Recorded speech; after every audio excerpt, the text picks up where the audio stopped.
Olwaleero eggye ly'eggwanga liriwezezza emyaka 45 bwe kyanga lyesogga nsiko okulwanirira obukulembeze obulungi era ng'emikolo gy'omwaka guno giyindidde mu disitulikiti ey'e Kabale ne Pulezidenti Museveni ng'omugenyi omukulu. Okwongera okuggyayo amakulu g'olunaku luno, omukolo gwetabiddwako bannamagye ab'ebitiibwa bayitirivu nga n'omuduumizi waagwo Gen. Muhoozi Kainerugaba talutumidde mwana. Eno gy'asinzidde n'ategeeza nga ye bukyanga alaba kulonda naddala wakati wa 1996 n'okutuusa olunaku olwaleero abadde talabanga kulonda kujjudde mirembe, mazima n'obwenkanya nga kuno. The country has had the most peaceful and decisive elections since 1996.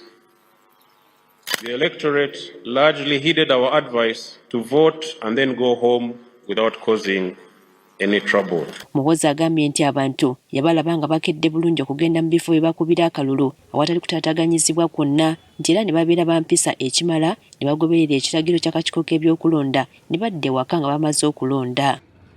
Kyokka ono agamba nti emirembe gino tegyali gya kyereeta, amagye g'eggwanga gakola butasamuka butassa mwoyo okakasa ng'emirembe gibukala mu ggwanga nga nabwe kityo gasaanye gasiimwako ensusso. Therefore pay tribute and thank all the members of the security forces for the job well done.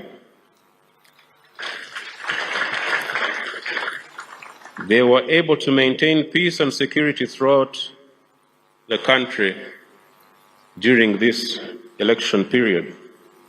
Wabula newaankubadde gwali gutyo, agamba nti waliwo abaafuba okutabangula emirembe gino naddala mu bitundu by'eggwanga eby'enjawulo gamba nga Butambala, Mukono, Jinja, Kampala ko n'ewalala, kyokka abakuumaddembe babangulira okubakkakkanya era bawerako ne bakwatibwa. Due to incitement to violence by some opposition actors, there were criminal gangs who tried to stir up trouble.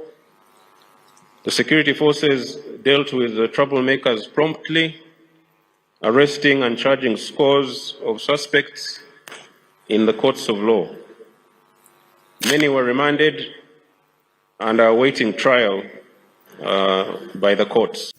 Ono asiimye nnyo abantu abalaba omulamwa mu kitaawe ne bamuyiira obululu nti tebaakola nsobi wadde akatono kati. The entire military leadership and the men and women of the UPDF once again pledge our unwavering loyalty as we embark on the renewed popular mandate. Ye omukulembeze w'eggwanga Yoweri Kaguta Museveni abuulidde abatuuze b'eno nti mu kisanja kino be bamu ku bagenda okusinga okuganyulwa olw'omusimbi gwe bagenda okuyiwa mu by'obulambuzi. The mountain guerrillas are in Mugahinga. They are also in Windi. These are all in Kigezi.